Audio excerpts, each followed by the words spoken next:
Ramayapatnam port నుంచి ఇంచుమించు అక్కడ సింగరాయకొండ వరకు ఈ ప్రాంతం మొత్తాన్ని ఒక 20 to 30 వేల ఎకరం విలువైన ల్యాండ్ ఇది.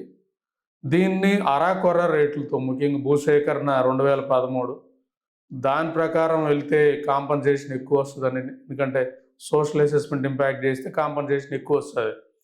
దాన్ని మోడిఫై చేసి 2018 దాని ప్రకారం కాంపన్సేషన్ తక్కువే, సోషల్ అసెస్మెంట్ లేకుండా ఇప్పుడు ఒక వెపన్ ఉంది ప్రభుత్వం దగ్గర. ఆ వెపన్ని గత ప్రభుత్వం జగన్మోహన్ రెడ్డి ఉపయోగించుకొని అతనికి సంబంధించిన కంపెనీ అంటే విశ్వేశ్వర రెడ్డి అనే వ్యక్తి, జనరల్గా విశ్వేశ్వర రెడ్డి గురించే చెప్పాలి అక్కడ. 2018లో విశ్వేశ్వర రెడ్డి అనే వ్యక్తి దివాలా తీశాడు అన్నది ఒక రేటింగ్ ఏజెన్సీలో కూడా వాళ్ళు మెన్షన్ చేశారు. జనరల్గా అతని చరిత్ర ట్రాన్స్ఫార్మర్లు వీటికి సంబంధించిన ఉంది, అంటే పులివెందులకు సంబంధించిన వ్యక్తి. ఇంకా చెప్పాలంటే జగన్మోహన్ రెడ్డి అలుచాడు కూడా అంటారు ఆయన మామూలుగా. సో ఆయన ఎదుగుదల మనం చూస్తే 2018లో అలా ఉన్న పరిస్థితిలో ఈరోజు 2019 నుంచి 24 వరకు చాలా భూమి ఇచ్చాడు. అంటే ఇక్కడే కాదు, ఈవెన్ రాయలసీమలో కూడా సోలార్ ప్లాంట్తో ఆ రోజే బీజేపీ వాళ్ళు ఆరోపించిన దాని ప్రకారం 2 లక్షల ఎకరాలు ఆయన భూమి ఇవ్వాలనే దాన్ని తెలిపారు.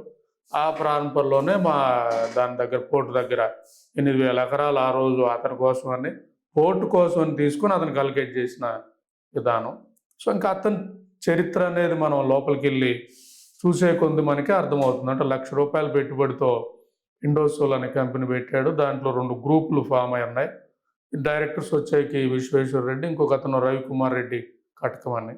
సో రవికుమార్ రెడ్డి కటకం అని అతను చూస్తే బొచ్చడి కంపెనీలు పెట్టి మూసేసిన చరిత్ర ఉంది. అలాగే విశ్వేశ్వర రెడ్డి కూడా మూసేసి పెట్టిన చరిత్ర ఉంది. సో ఇంత ప్రాసెస్లో గత ప్రభుత్వంలో చాలా ఆరోపణలు చేశారు వీళ్ళే. ముఖ్యంగా జగన్ రెడ్డి ప్లస్ విశ్వేశ్వర రెడ్డి అంటే 90,000 కోట్లని ఈనాడులో విత్ ప్రూఫ్లతో వేశారు వాళ్ళు. అలాగే ఆంధ్రజ్యోతిలో వేశారు ఆ రోజు.